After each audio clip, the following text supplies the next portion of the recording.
En débat du jour.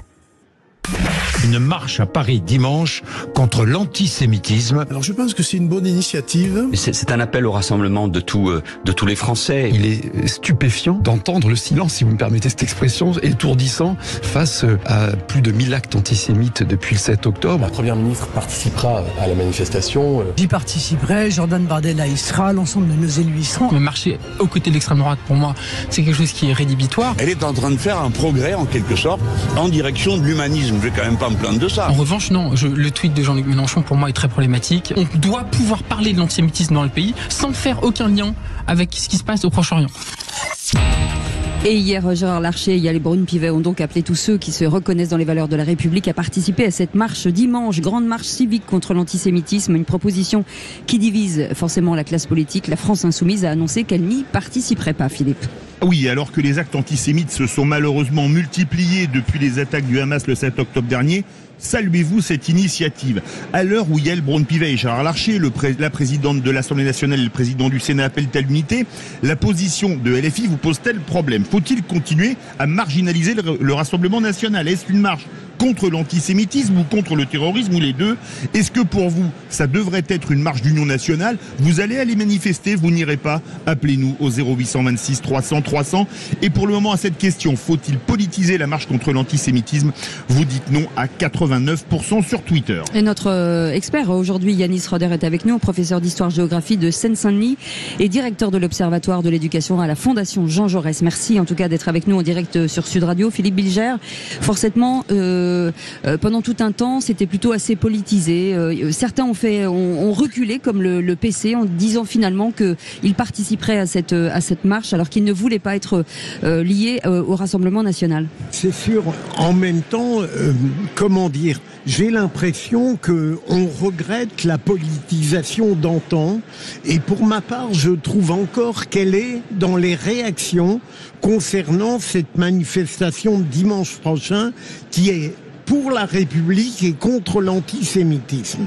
Au fond, cette manière de dire, par exemple, que le Rassemblement national, qui est sous l'influence de Marine Le Pen, totalement, quasiment en voie de dédiabolisation, n'aurait pas le droit d'y participer, c'est une manière de laisser croire qu'en réalité, le poison de l'antisémitisme ne pourrait être véritablement combattu que par ceux qui s'autoproclameraient humanistes. Olivier Véran vient dire que le Rassemblement national n'a pas à y être. À quel titre? De quel chef? Quelle est sa légitimité supérieure? Donc malheureusement, elle est déjà un peu politisée, alors qu'il aurait fallu que tout le monde, sans exception, sans polémique, puisse y aller s'il en a envie. Sophie Gauguin. Oui, il était nécessaire cet appel, je pense, de Gérard Larcher et Yael Braun-Pivet, attendu par beaucoup de concitoyens, effectivement, qui savent encore faire la part des choses. Après, dans le sens qu'on donne à la politique, c'est-à-dire avoir des convictions et agir, je pense que chacun est libre aussi de s'exprimer sur ce qu'il ressent. Et puis, le fait d'appeler à cette manifestation fait aussi tomber les masques. Bon, Jean-Luc Mélenchon s'est complètement fourvoyé dernière semaine de façon outrancière. Moi, j'attendrai encore plus de réactions, mais il faut distinguer le fait de s'exprimer politiquement sur des comportements et des expressions politiques qui ne sont pas tolérables sur des sujets comme celui-là, et un mouvement sur des valeurs de la République qui doit fédérer tout le monde. Après, l'appréciation de courants politiques, chacun pense ce qu'il veut, mais on est dans un moment où il faut avoir un sursaut par rapport à ce qui est en train de se passer dans l'histoire du pays. C'est insupportable, ces actes antisémites. Depuis Mireille Knoll, on avait déjà alerté. Il est temps d'avoir un peu plus de concorde et d'autorité aussi, parce qu'on attend des sanctions par rapport à ces actes. Olivier d'Artigol. La question de dimanche, viens dans le micro. La question de dimanche n'est pas celle du Rassemblement national. Quand bien même les dernières déclarations de Jordan Bardella sur l'antisémitisme de Jean-Marie Le Pen ont pu poser question, là n'est pas le sujet de dimanche. Dimanche, on souhaite tous une véritable déferlante populaire, citoyenne, pour que notre pays, et en effet chaque jour de trop et de plus c'est un jour de trop, moi j'attendais une prise d'initiative. Elle aurait pu venir de l'exécutif, c'est pas venu de l'exécutif. Donc heureusement que la présidente de l'Assemblée, le président du Sénat ont pris cette initiative. Il se trouve que l'ensemble des forces politiques, sauf les insoumis, y participeront. Mais plus on va arriver vers l'échéance de dimanche, et j'ai envie de croire, d'espérer que moins tout cela, les chicayas politiques s'arrêteront et on aura une journée forte. La vie politique aura le temps de reprendre dès lundi matin. Yanis Roder, je rappelle que vous êtes professeur d'histoire-géographie en Seine-Saint-Denis et directeur de l'Observatoire de l'éducation à la Fondation Jean Jaurès. Que voulez-vous répondre aux vraies voix ? Écoutez, moi je pense que ce que j'ai entendu me semble assez juste, c'est-à-dire que il y a une question de fond qui est la question de la concorde républicaine et de la sauvegarde de la République en fait. Et que derrière la question de l'antisémitisme, il y a la République, ce qu'elle signifie dans ses valeurs et dans son fonctionnement profond. Les questions d'ordre politique ou politicienne me semble ne pas avoir à prendre place dans ce qui est en train de se jouer aujourd'hui. Je pense d'ailleurs que les partis politiques qui vont aller manifester ne doivent pas ou ne devraient pas apparaître en tant que tels, puisque c'est la nation qui doit manifester dimanche pour dire... Mais en tant que citoyen. L'opposition, oui, exactement, en tant que citoyen, pour dire chacun d'entre nous, pour dire notre opposition à la haine, antisémite en l'occurrence, mais aussi pour la République. Et ça, c'est Philippe Bilger qui l'a dit, et je le remercie d'avoir dit cela, c'est pour la République qu'il faut aller manifester, et bien sûr, quand on manifeste pour la République, on manifeste contre l'antisémitisme. Est-ce qu'on manifeste contre l'antisémitisme et aussi contre le terrorisme ? Est-ce que certains font l'amalgame des deux ? Non, je crois que ce sont deux sujets différents. L'antisémitisme, il touche profondément aux valeurs de la République et à ce que signifie la République française. Il a été question, j'ai entendu, de la Concorde. On a une grande place qui s'appelle comme ça. Je suis sûr que beaucoup de gens ne savent plus ce que c'est que la Concorde. Or, la Concorde, c'est une valeur cardinale de la République, c'est-à-dire la paix sociale. Voilà, l'antisémitisme, comme le racisme ou autre chose, ce sont des atteintes à la paix sociale, ce sont des atteintes à la Concorde. Donc, il faut très clairement dire contre quoi on manifeste pour la République, contre l'antisémitisme. Le terrorisme, c'est quelque chose qui vient, qui ne vient pas fracturer la République. Le terrorisme, c'est quelque chose qui vient frapper la République à un moment donné, dans un but, bien sûr, de provoquer des fractures, mais c'est autre chose, c'est d'une autre nature. Yanis Roder, comment expliquez-vous ce que j'appellerais cette dérive française qui, à mon sens, commence heureusement à s'apaiser, qui fait que, à propos de causes qui devraient être universelles, la volonté des partis est moins d'en être que d'interdire à certains d'y participer. Est-ce que vous ne trouvez pas que c'est navrant, cette sorte de syndrome d'exclusion systématique qu'il y a parfois dans la République française, comme si l'universel ne devait pas dominer? Je comprends ce que vous dites, Philippe Bilger, et vous faites référence, je crois, au rassemblement et à la présence annoncée du Rassemblement national dimanche. Je vous rejoindrai sur le fond, mais néanmoins, la question qui est posée dimanche, on va dire qu'elle est légitime, la présence du Rassemblement national, au regard de l'histoire même de ce parti, qui a été fondé parmi eux d'anciens Waffen-SS ou des gens qui ont participé au régime de Vichy, sur des fonds antisémites. Donc vous comprenez bien qu'il y ait là une question de fond qui se pose. Alors vous l'avez dit, Marine Le Pen n'est sûrement pas son père, mais bon, j'ai quand même entendu Jordan Bardella dire que Jean-Marie Le Pen n'était pas antisémite, il a été condamné plusieurs fois en justice pour antisémitisme. Donc il y a là, si vous voulez, quelque chose qui pose question, c'est-à-dire que est-ce que le Rassemblement national ne profite pas de cette situation pour, on va dire, se blanchir sur la question de l'antisémitisme, se donner une nouvelle virginité, alors qu'il a lui-même été fondé à l'époque Front National, certes il y a 50 ans, et on a le droit d'évoluer, mais quand même sur des bases qui étaient au départ des bases antisémites. Sophie Gauguin. Oui, c'est... Enfin, comment vous dire ? Je suis assez stupéfaite de la façon dont aujourd'hui, médiatiquement, et là encore aujourd'hui, les choses sont traitées. Il y a des valeurs intangibles. Après, les commentaires sur les partis politiques, le Rassemblement national, Jean-Marie Le Pen, il a eu des propos disqualifiants. Enfin, je veux dire, il a été antisémite, il a remis en question des pans entiers de l'histoire.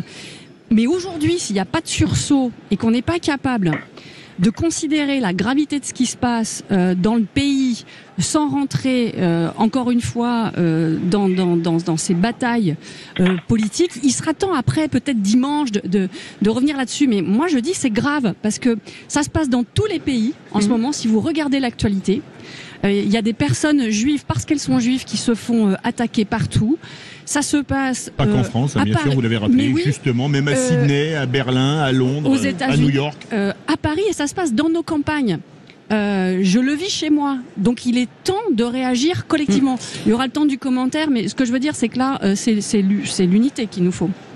Quand on lit les tweets de Jean-Luc Mélenchon qui dit les amis du soutien inconditionnel au massacre ont leur rendez-vous, Olivier d'Artigol, est-ce qu'on a dépassé l'outrance? C'est une abomination.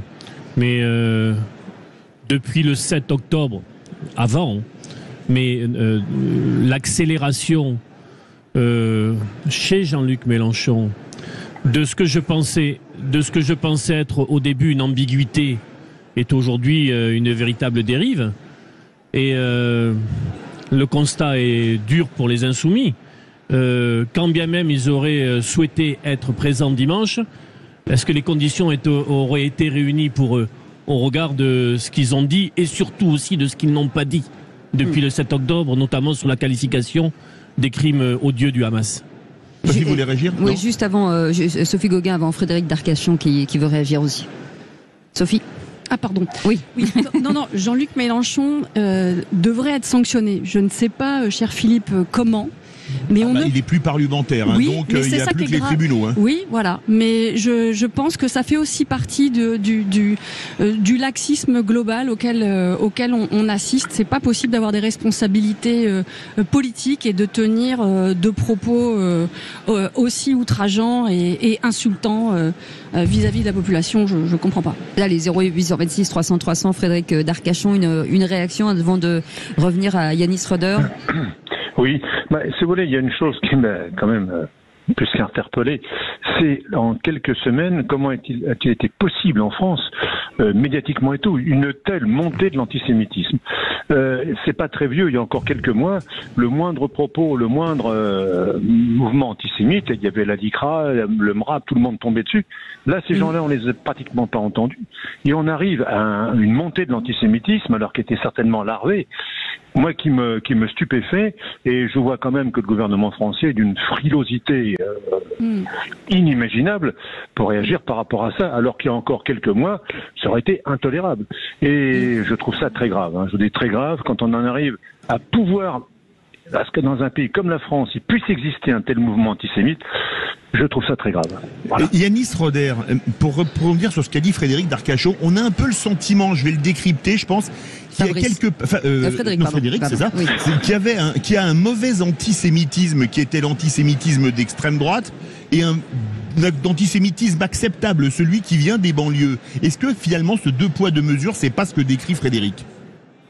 Écoutez, alors avant de répondre à votre question, mon propos tout à l'heure sur le Rassemblement national n'était pas d'interdire, de dire qu'il fallait interdire la présence du Rassemblement national. Je dis simplement, voilà, il faut garder cela en tête, l'histoire du Rassemblement national. Sur la question que vous venez de me poser, ce qui est très intéressant quand on regarde l'histoire récente de l'antisémitisme, c'est-à-dire ces dernières 25 années, vous aviez traditionnellement, et on l'a vu au moment de Carpentras en 1990, du cimetière de Carpentras, traditionnellement, c'est la gauche, et la gauche antiraciste, qui descend et qui descendait dans les rues pour lutter contre l'antisémitisme. Parce que l'antisémitisme, effectivement, vous avez raison, venait d'un endroit bien identifié, l'extrême droite. À partir du moment où l'antisémitisme au début des années 2000 a été véhiculé par des gens qui se réclamaient de l'islam tout en étant islamistes, en réalité, dans leur vision du monde, On a senti une vraie gêne dans des organisations plutôt marquées à gauche, dans certaines organisations plutôt marquées à gauche, qui, gênées par la vision de ces gens comme étant des victimes post-coloniales et puis également des victimes sociales, n'ont pas accepté même l'idée que des victimes, parce que des gens qu'ils voyaient comme victimes, puissent être des bourreaux, c'est-à-dire des gens méchants et des gens racistes, en l'occurrence antisémites. Et donc là, il y a une fracture qui s'est créée, ce qui fait que, par exemple, en 2012, en 2006 pour Ilan Halimi, 2012 pour les assassinats perpétrés par Mohamed Merah, les Juifs se sont retrouvés seuls dans la rue, puisque les organisations ou les gens de gauche qui avaient l'habitude de manifester contre le retour de la bête immonde, je mets entre guillemets, eh bien là, n'étaient plus là, parce qu'effectivement, ce n'était pas le même antisémitisme, c'est-à-dire ce n'était pas la même source de l'antisémitisme. Oui, Olivier Larcher. Je suis totalement d'accord avec cette analyse. Je compléterai par un propos un peu provocateur, mais au cours des 20 dernières années, la gauche a oublié de travailler un nouvel imaginaire. Et la manière de combattre idéologiquement et politiquement le nouveau Rassemblement national uniquement sur le thème du no pasaran alto-fascisme, alors qu'il y avait un corpus idéologique à renouveler pour s'attaquer plus fortement dans la bataille idéologique, n'a pas été fait, n'a pas été travaillé. Vous êtes d'accord avec ça, Yanis Roder? Vous êtes à la Fondation Jean Jaurès, directeur de l'Observatoire de l'éducation. Et la Fondation Jean Jaurès produit des choses passionnantes. Oui, et qui est une fondation de gauche. Vous êtes d'accord avec Olivier d'Artigol? Oui, je suis d'accord, même si effectivement, merci de rappeler qu'à la Fondation Jean Jaurès, nous travaillons et nous essayons de réfléchir sur ces questions parce qu'on il faut que ça irrigue. On a produit beaucoup de choses, mais c'est vrai qu'on a produit beaucoup de choses un peu non pas dans un désert, mais enfin on a eu l'impression un peu de prêcher dans un désert. On essaye de produire, mais effectivement ça ne percole pas, comme on dit, et effectivement je suis assez d'accord avec cette analyse que la gauche s'est réfugiée, et on le voit très très bien avec la France insoumise, dans des schémas préétablis très simplistes en réalité, dont certains nous viennent des États-Unis et qui se limitent à dominer dominant, opprimer oppresseur, gentil méchant pour aller vite, et colonisateur colonisé, etc. Donc des schémas préétablis et qui ne sortent pas, en fait, qui chassent toute complexité et toute capacité à avoir une réflexion construite. Merci beaucoup pour cet éclairage, Yanis Roder, d'avoir été avec nous, professeur d'histoire-géographie de Seine-Saint-Denis. Vous êtes président pour moi maintenant, directeur de l'Observatoire de l'éducation à la Fondation Jean Jaurès. Allez, vous restez avec nous dans quelques instants, on va jouer au qui c'est qui l'a dit. J'espère que vous avez bien révisé vos tablettes, bien écouté nos politiques ces 24 dernières heures. On joue dans un instant. Oui, il y a du très lourd. Allez, à tout de suite.